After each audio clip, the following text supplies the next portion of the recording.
చూడండి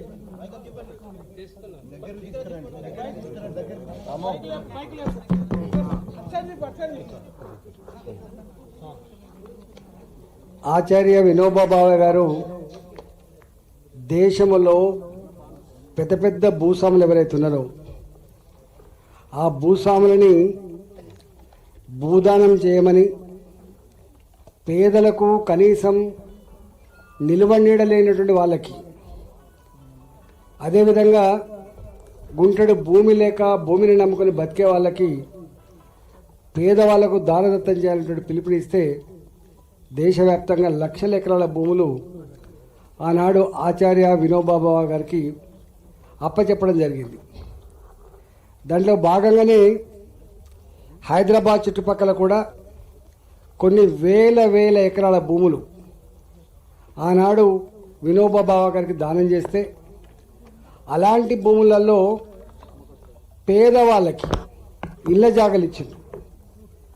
అట్లా ఇచ్చినట్టుగానే కూకట్పల్లి నియోజకవర్గంలో కూడా ఏవీబీ ఆచార్య వినోబా భావే పురం అనేక దిక్కుల, హైదరాబాద్లో శ్రీకాకుళం నుంచి వచ్చిన వాళ్ళు ఉండొచ్చు, మహారాష్ట్ర నుంచి వచ్చిన వాళ్ళు ఉండొచ్చు, పొట్ట చేత పట్టుకొని హైదరాబాద్కి ఉపాధి కోసం వస్తే కిరాయిలు కట్టే స్తోమత లేక ఆనాడు దరఖాస్తు చేసుకుంటే 60 గజాల చొప్పున ఇవ్వబడ్డ జాగలలో కట్టుకున్నటువంటి ఇళ్ళే ఈ ఏవీబీ పురం.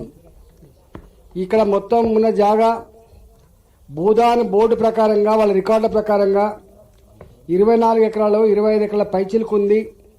మాకు ఇచ్చింది ఇప్పటికీ 7 ఎకరాల పైచిలుకు మాత్రమే. మిగతా 18 ఎకరాల భూమో 17 ఎకరాల భూమో ఏదైతే ఉందో ఆ భూమిని ఆనాడే పేదలకి 60 గజాలు చొప్పున ఇచ్చిండ్రు అనే మీ డిమాండ్ ఏదైతే ఉందో దాని మీద నేను కలెక్టర్ గారితో మాట్లాడే ప్రయత్నం చేస్తాం. ఇప్పటికే కలెక్టర్ గారు స్వయంగా ఈ 24-25 ఎకరాల భూమి వినోబా భావే గారి బోర్డుకు సంబంధించిన భూమి, దీని మీద ఎవరికి హక్కులు లేవు, ఐడిపిఎల్ క్లెయిమ్ చేస్తున్నట్టుగా ఇది ఐడిపిఎల్ భూమి కాదు, ప్రభుత్వపరమైన భూమి అంతకంటే కూడా కాదు, ఇది భూదాన్ బోర్డు భూమి మాత్రమే అని చెప్పి ఇప్పటికే తెరితలం చేసిండ్రు. ఇప్పటిదాకా దీని మీద అనేక సంవత్సరాలుగా కొట్లాడుతున్నటువంటి వాళ్ళ అభిప్రాయాలు తెలుసుకున్నాం, అడ్వకేట్ గారి అభిప్రాయం కూడా తెలుసుకున్నాం, ఇక్కడ ఆర్ఐ గారు ఉన్నారు, రెవెన్యూ ఇన్స్పెక్టర్, వారు కూడా అభిప్రాయం తెలుసుకున్నాం. నేను ఒకటే మీకు హామీ ఇస్తా ఉన్నాం, దీని మీద కలెక్టర్ గారితో సంపూర్ణంగా సమాచారం తీసుకునే ప్రయత్నం చేస్తా. నెంబర్ 1. నెంబర్ 2, ఈ ఐడిపిఎల్ కంపెనీ కేంద్ర ప్రభుత్వ పరిధిలో ఉండేటువంటి కంపెనీ కాబట్టి దాని మంత్రి, ఈ కంపెనీ మంత్రి గారు కుమారస్వామి గారు మాజీ ముఖ్యమంత్రిగా, కర్ణాటక ముఖ్యమంత్రిగా ఉన్న మంత్రి గారు కాబట్టి ఇప్పటికే చాలాసార్లు వచ్చిపోయిండ్రు.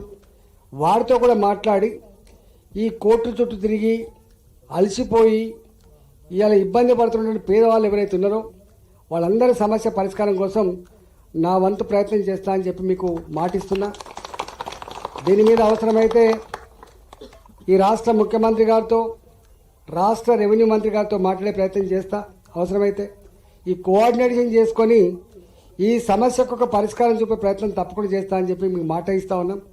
ఈరోజు నాకు నిన్న మొన్న ఇక్కడి నుంచి వచ్చిండ్రు, ఏదో కమ్యూనిటీ హాల్ కట్టుకుంటున్నాం సార్ మీరు రావాలంటే నేను దానికోసం వచ్చినా.